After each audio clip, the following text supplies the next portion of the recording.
and welcome back to What a Future. Today we are joined by Cara De Lange.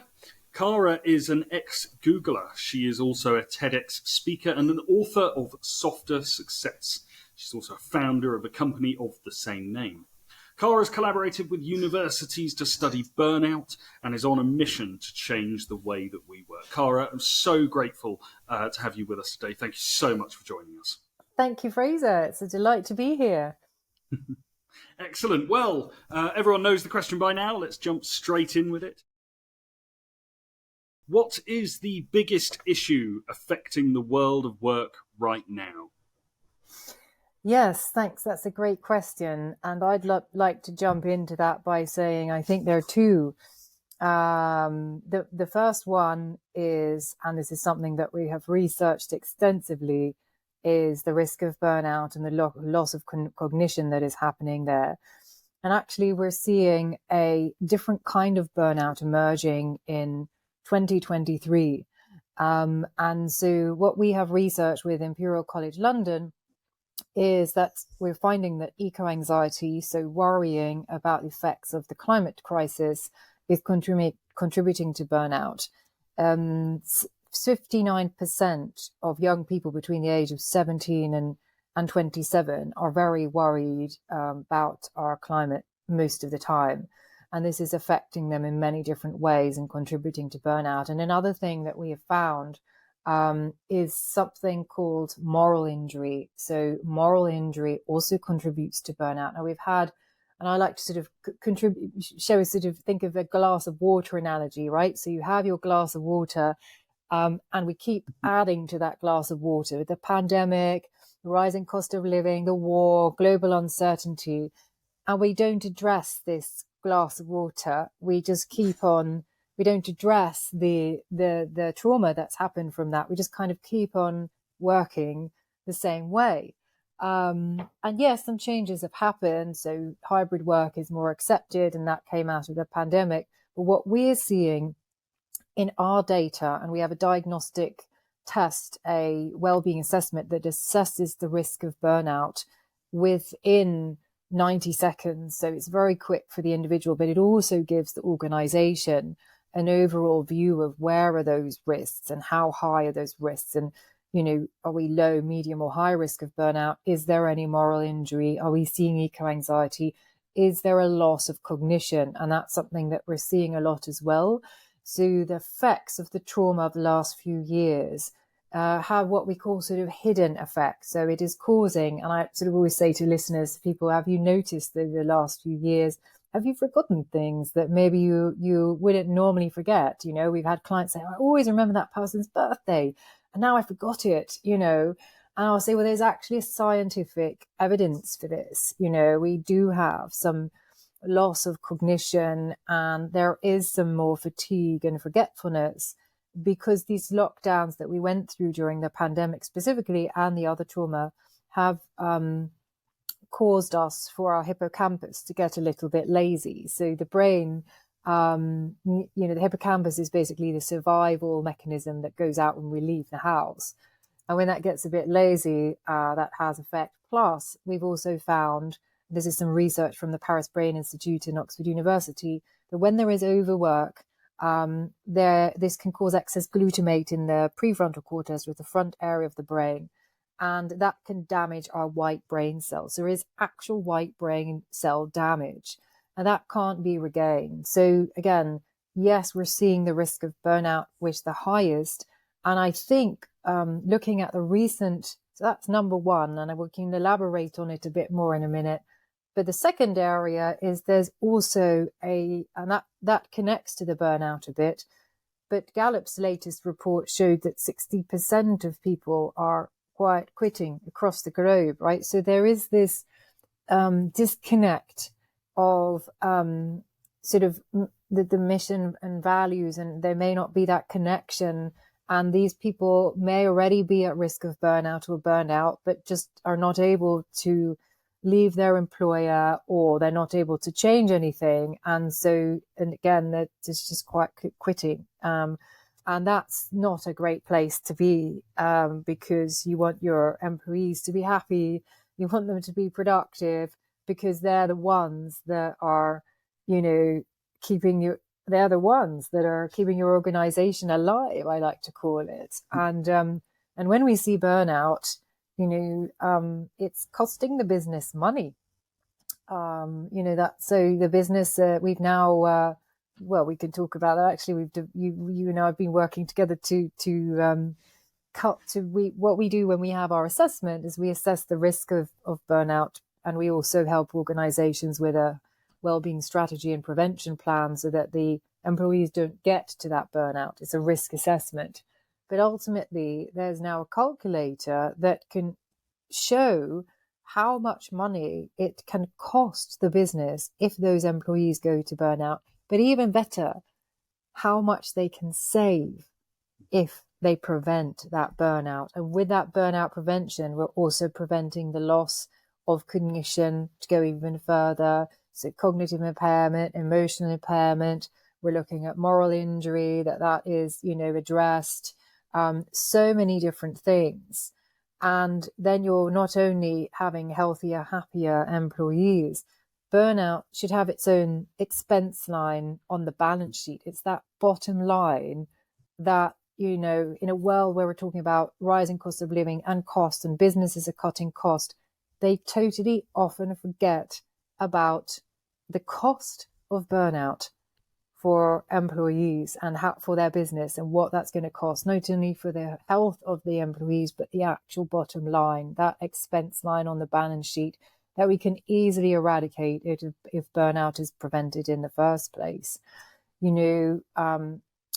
Gallup also spoke about your average employee that's earning $50,000 that could, if they get to burnout, it could cost the company up to $33,000. That's sort of on the maximum scale. But again, why would you waste that cost when burnout can be prevented in the first place? And it can, right?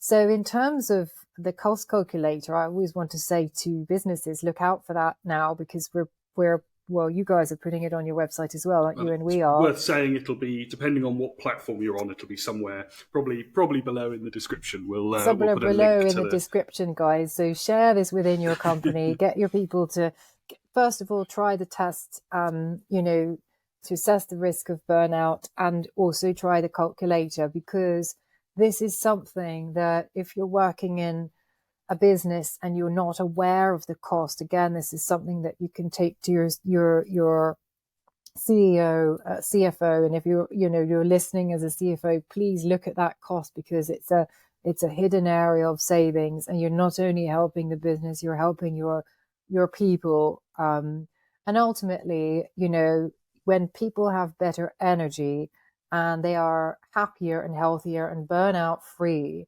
this has an effect on outside of work as well.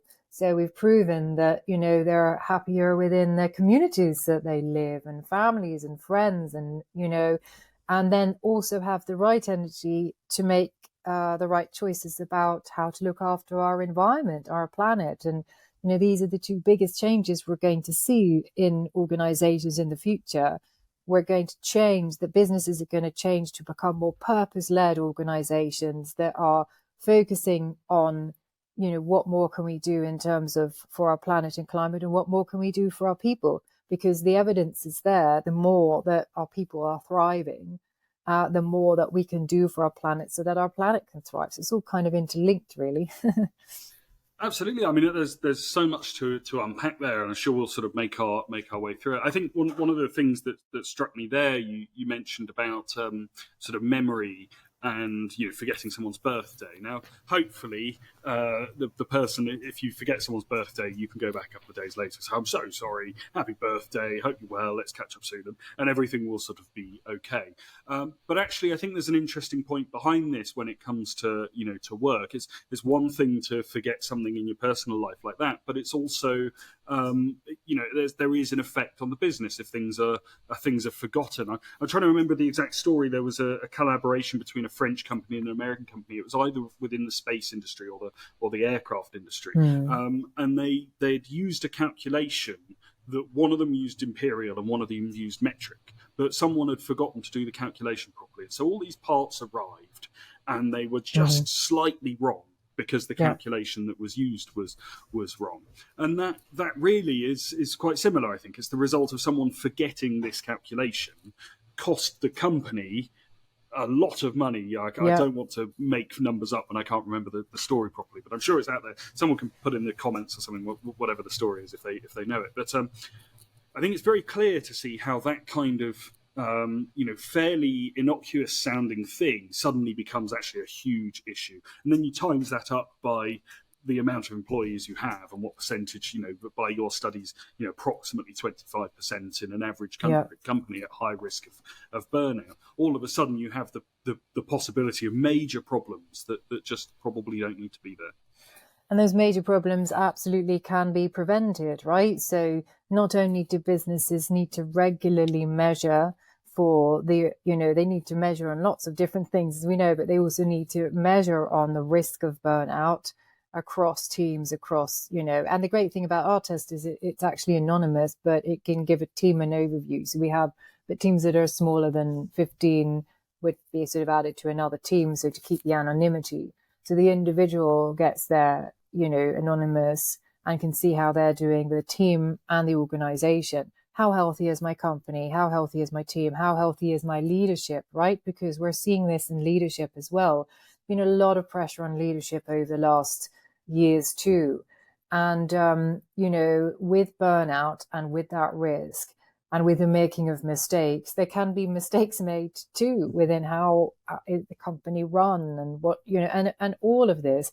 We just don't, in a time that when money can be saved, and there's a lot of conversation about this, it's important that we calculate, measure, and then also calculate how much we can save if we do, prevent this burnout. So again, we like to say that one of the strategies that we found in our research with King's College London as a sort of burnout prevention method is adding well-being as a business goal, right? So, and actually even more of a formal employee corporate treaty that is even, we as an organization agree to look after our employees to the utmost level. What I think is very interesting is that often on company mission statements is always very client interfacing. So this is what we do, and this is it.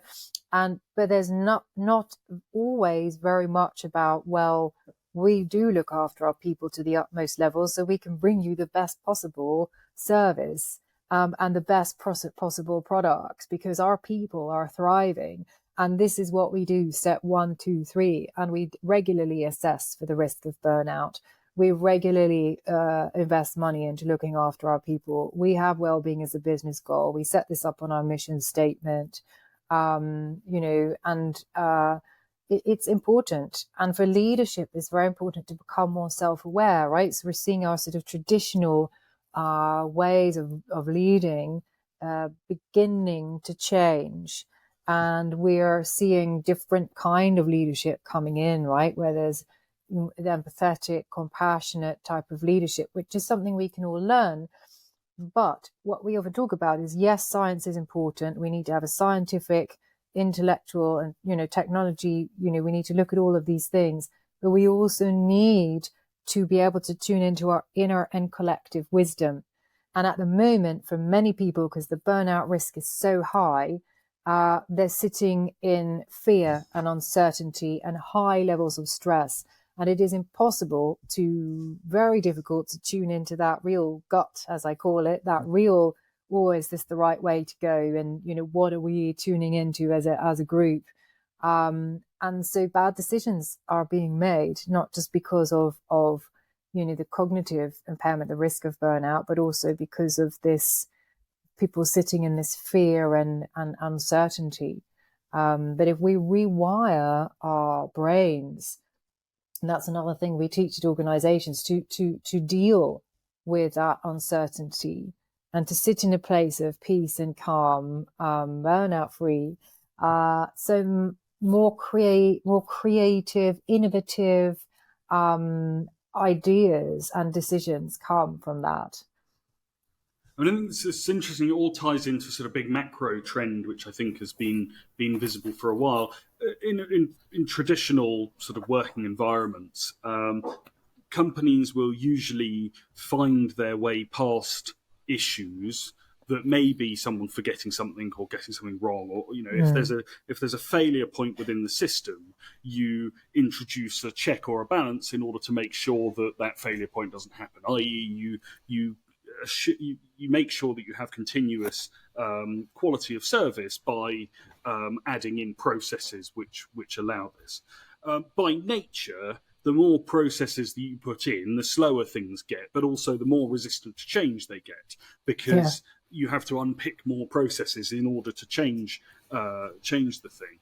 And I think it's very interesting. Netflix's culture document has always been very, very strong on this, that they won't introduce processes to stifle people in innovation.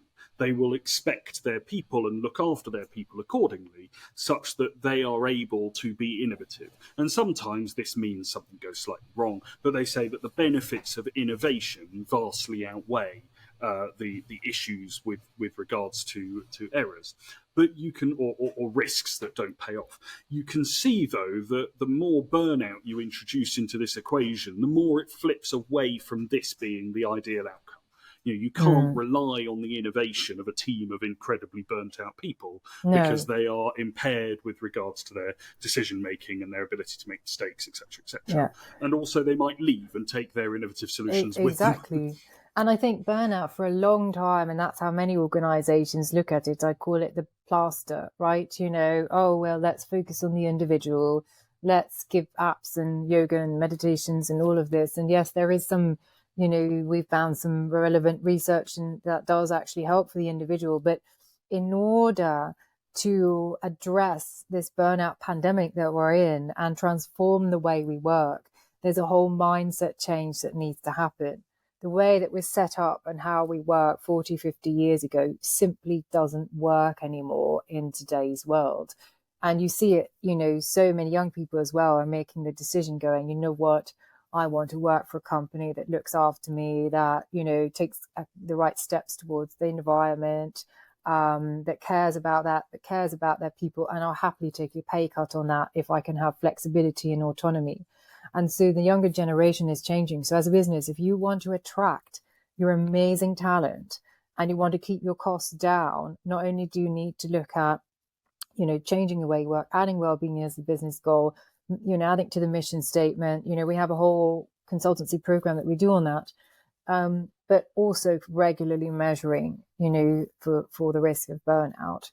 And making sure that the mindset changes, right? That we do have permission to disconnect, that actually we are human beings, and, that we can empower each other by when we are happy, and our energy is so important, right? So if you have one person in a team that's burnt out, and we've actually seen this, it's one person in a team that is burnt out, many businesses will go, okay, they either may not detect it, or that person ends up going off sick, or we're not sure. But, this can be well prevented before, because it also affects the energy of the team. So I often say this in talks, the words that are used are contagious. So if in an organization you want to encourage burnout, then you've got to keep using the word, and keep using the word stress, and keep using the word busy, and keep using all of those words that actually, the more that you say, the more that energy gets created. Mm-hmm. Because the brain goes, if you tell yourself enough, I'm burnt out, I'm stressed, I'm burnt out, I'm stressed, the brain and the body will go, okay, I am then. And I'm going to start to give you more physical signs. So we'll see the more insomnia. Usually the body will kind of already give some signs and go, ooh, I'm giving you a niggling back and neck pain because you're not taking enough rest, or you're working, you're getting to risk of burnout. So I'm actually giving you some warning signs. But most people kind of then power on, going, there's a bit of a back pain, but I'm going to go, we've got to, launch this program, or we've got to go live, or, so keep on going. And after that, I will have a rest. So that's not the right moment is to address it at that point. And again, so I often say within organizations, choose the right words, right? So don't use the word burnout. Start talking about sustainable productivity, focus, health, energy, like calm. What are the words that we're starting off our day with in our team meeting, right? What are the conversations you're having with your peers as you're walking towards, oh, how are you? I'm so busy, so busy. It's not a badge of honor, actually. So how are you? I've been sustainably productive today. I've taken my wellness breaks and I'm feeling really well. What about you? Oh, I'm so busy and stressed. So what sounds better? So again, these words are contagious. So again, make sure there's an organization and from the top down, bottom up, and sideways in, wherever we're using the right words. And to transform the way we work, we need to start thinking differently. Yes, we can save money by addressing burnout, and we can absolutely save money if if you guys use the calculator to calculate how much you can save by addressing the risk of burnout. But it needs to be addressed from an organizational, a team, and an individual perspective. So as a whole, and culture change or well-being, or it's often kind of done to employees, like, this is what we think you need, but we want to hear how you actually are. So the burnout assessment is wonderful. The water tool is wonderful because we can find out how employees are really, really feeling, and you want to scientifically measure that. In the future, we're going to be having, and these are the kind of things we're developing as part of our strategies and our consultancy, are even haptics that will help us get into such a meditative state of calm, but within a shorter period of time, right? So can you imagine that it's time for your wellness reset after 90 minutes of work, which would be the ideal, because our ultradian rhythms are 90 minutes, the same as what we have at night, right? Circadian rhythms, 90-minute sleep cycle, we have the same rhythms throughout the day. And so when you've got sort of your 90 minutes, many people, and you may have come across this, will go, right now, I need a coffee or a sugary snack. Or what often happens is, let's power on adrenaline. I really need a break, but I'm just going to keep going because I want to finish this. So after that would be the perfect moment to have a quick 5 minutes, what we call wellness reset. And then the haptics, for example, but we have many other techniques. You could simply just put your feet on it or connect it with your hand and close your eyes for 5 minutes. And after that, you would have the sensation that you have been, in stillness or even asleep for 2 hours. So people will feel more refreshed. Then again, their cognition is good. The energy levels are in the right place. So again, creation, innovation, productivity can be more sustained. All of this is where we want to go to in the future, and how we want to be working. I think it's a really interesting point you made there about sort of sustainable productivity, and that actually this is the goal. I remember I was criticised by my tutor when I was back studying instrument making, of all things, and he said that I had a real habit of kind of working really, really hard for a short period of time, and then kind of taking my foot off the brake. Off the accelerator, and then working really, really hard again and taking my foot off the. And he said, look, things will be much better for you if you just kind of try and find a way to just be sustainable with whatever it is that you do. I think I'm still searching for this, but I think it's an interesting sort of idea, because actually it's not helpful on a sort of company or culture wide basis to have these kind of we always talk of sprints in agile workflows, but actually it's to truly sprint means a recovery time afterwards. Absolutely. Which means you have this kind of ebb and flow, sort of stop start, and you can see that that's very difficult on the body. I mean, if you want to burn as many calories in the gym as possible, go ahead and stop start as much as you want. But actually, if you want to be sustainably productive, finding this kind of level at which you can work, where you are, maybe 80% as productive as you were if you were sprinting, but you miss out on the need to be 40% productive when you recover.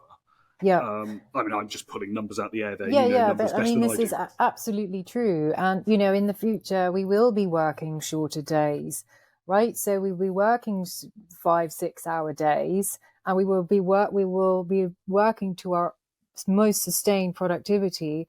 And the future, we will be then out with our teams or doing other things around the climate, around well-being, because it will become a necessity.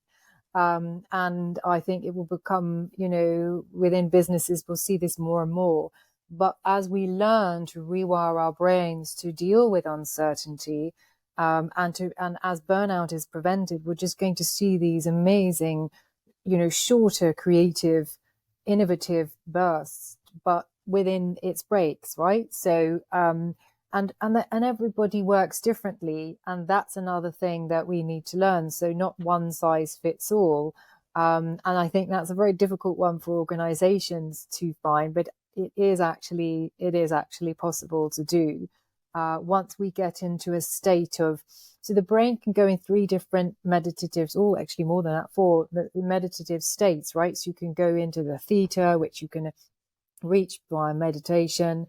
There's the alpha, and then there's delta, which we are in when we are asleep, and there's gamma, which is even more. Now, one thing that we have been teaching our clients is to be able to get into the theta and the alpha state while at work, right? And you can actually do this when you're out. So you are working in a meditative state where you are actually very alert. You have high energy, but you're peaceful and calm. And so again, this is where we want to go in the future. So no matter what is happening around us, no matter how much uncertainty there is in the world, in your work, in your private life, and everything, and this is all blending together anyway. You're able to stay in it, and I have managed it myself, right? So I'm what I call an empath, right? So I sense the stress and the energy of others, which in a way has also really helped me a lot with helping other people, because I can sense what's happening, what's going on with them, even before they say anything to me. But it also means that I have taken on that energy in the past. So it's about learning to protect your energy levels, by focusing on being sustainably productive. And that moment when you think, oh, I'm going to power on and I want to get it finished, is asking yourself that question is, actually, can I power on better if I just take 5 minutes break? And what's my goal? Has this been set as a well-being goal together with my manager and as a team? And are we all helping each other to reach those goals? So yeah, that's probably what I would say on that. Yes, no, fantastic. I mean, we started to touch there. Let's sort of wrap up this first question here. About the biggest issue. I think we've definitely agreed here that it's burnout is the sort of overarching term, and of course that includes lots of other things which we've explored in the calculator as well as in this conversation. What I want to do, and we started there, you suggested that we'll be working less long, we'll be able to take control of our sort of meditation states and be able to work within them and have that kind of sort of ability that we may not have now due to culture pressures or whatever within the company. What I want to do is just continue this conversation into this sort of second question. If companies could fix this now, if they could go and tackle this issue now, and in 5 years' time it wasn't a problem, what would the world look like then? What is it that we should look forward to here? What's the end game, I suppose? Well, I think a part of me sort of says we've got to get to a point where there is the mindset change, where businesses actually can see that this is crucial to address right now. I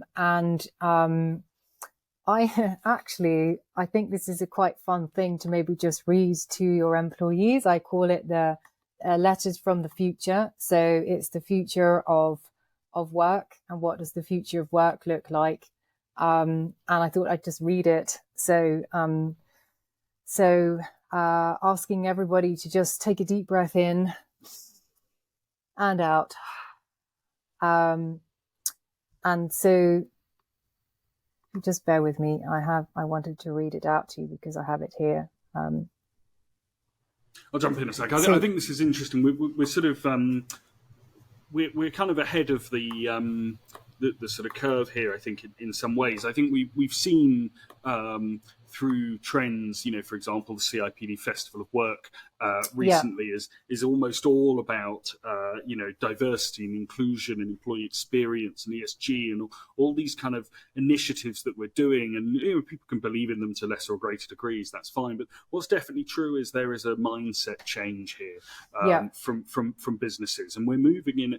Our capitalist culture, our economic setup, whether you like that or not, prioritizes the creation of value in whatever way. And so ultimately we expect business entities to search for this greater value. Whatever that looks like, it's not necessarily profit, but it often comes down to that sort of thing. Now, I think what's really interesting here is we can sit and say for all of the right reasons that burnout should be eradicated because it's bad for humans. It is bad for societies and cultures and families and friendships and individuals. It's bad in every way. It places more strain on our health services. It's mental health issues, all of these sort of issues. But actually, it has a direct effect on the profit motive, on the value motive. Absolutely. Which is that if you're reducing productivity, you've got churn as a result of these issues, you've got innovativity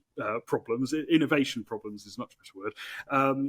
As sort of mentioned earlier, with that kind of issue with kind of pushing forward with process in order to fix errors. This all gets in the way of what companies and shareholders and boardrooms, sort of care about. And I think this is the big change that I'm seeing from this end, is that we are now getting to a point where these companies, these heads of people, we have chief people officers for the first time in 200 years. We're creating this as a focus, that if we can get ahead of this problem, if we can fix this problem, then actually we can make more of that golden profit that we want. Absolutely, and that's just what I was going to say, is we can totally fix this problem. But businesses, get ready for the big changes ahead and take this to the next level, right? So in the future, we will align the ethics of the organization, its purpose with the world's needs and problems, and productivity will increase, happiness will increase, and therefore we will be seeing, low risks of burnout. We'll be seeing that, much more creativity, innovation, and cost savings and higher revenue. And I think that's what it comes down to, as you say. And so from a chief people officer, we even need to go to, well-being transformation officers, or even I saw a post on LinkedIn the other day, chief impact officers. So, we have a consultancy that we do around that is, the chief well-being officer that actually is also transforming the whole mindset and looking at those structures and systems to make them, simplify them, to allow for burnout to be prevented, to allow for sustainable productivity, to allow for that revenue to be increased, which will happen. So get ready for change. Make sure that the new habits, the new business, and the habits you're creating are healthy habits and healthy procedures. And the best thing is to take care of yourselves and the business so that we can take care of our climate and take climate action. And that's what the whole, we as many organizations, by making these changes and not only allowing their people to be thriving, but this also has allows our planet to have a better destiny as well. Absolutely. Have you managed to find the letters from the future? I have, but I've kind of sort of recapped it in what I just said to you now. Okay. So I thought instead of, I'll share, I have it on a link so I can share it at the bottom with your listeners if they'd like to watch it. Brilliant. That's what we'll do. I think this is really interesting conversation. It's interesting you ended there with, the fact that a lot of this can come back to climate sort of anxiety. Obviously, this is one of the biggest issues that humanity sort of faces. And I think we, there have been great moves forward in this area, which I think is great. What I find most interesting, that one of the biggest movers I feel personally is that now for a developing country, it is often cheaper to create a renewable power supply method than it is to create a fossil fuel based one. I mean, this is a massive sea change when it comes to sort of carbon generation within developing nations, and all of these things come from a result of innovation. Solar panels didn't just accidentally become better over the last 10 years. They became better because people tried really hard to make them better and did so. And so this all kind of comes right all the way back to the original singular burnt out person that then affects the team, which affects the company, which affects the industry, which affects the world, actually if we can go all the way back to this root cause that people are quiet quitting, they're disengaging, they're making errors, okay, we're human, right? We make errors, but unnecessary errors, I think is probably worth saying there. I really believe the future is bright, and we change the way we work, right? There is hope, right? There is absolute hope to create better futures. And again, as you say, it comes back to that one burnt out person and that group of burnt out people, right? We change that to people that are healthy and happy. And we sit with, many communities and many organizations like that. The change and the creativity and the things that we can develop further to help our planet and our people are incredible. Right. So, and that's the bit that I'm really excited about. And so I think that's what I'd like to sort of leave your listeners with. Absolutely. Is, measure the risk of burnout, address it, prevent it, understand how much it costs you, and start eradicating it from your organization, because you will see your revenues rise. You will see there'll be a much more, you will be attracting better talent. You'll be able to keep your talent, have happier, healthier employees, and that will emanate out to the rest of their lives, right? So that will have effect on more people than just their colleagues. It will have effect on the people that they live with and their families. And so, because burnout does affect also the people that are close around us, when people get to that point. So it's very important. And we have this incredible opportunity to create this change now. So yes. So if anybody listening would like any more advice or wants to try our test, and also the calculator, it will be listed here at the bottom. And please feel free to get in touch with us.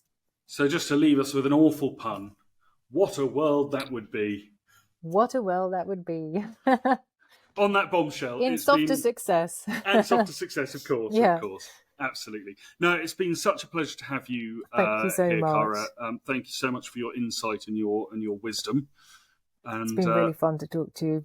Good. Well, we'll continue to work together, and let's see if we can, make real moves in this area. Yeah. Really appreciate it. Thank you so much for joining us. Thank you. Cheers, Cara.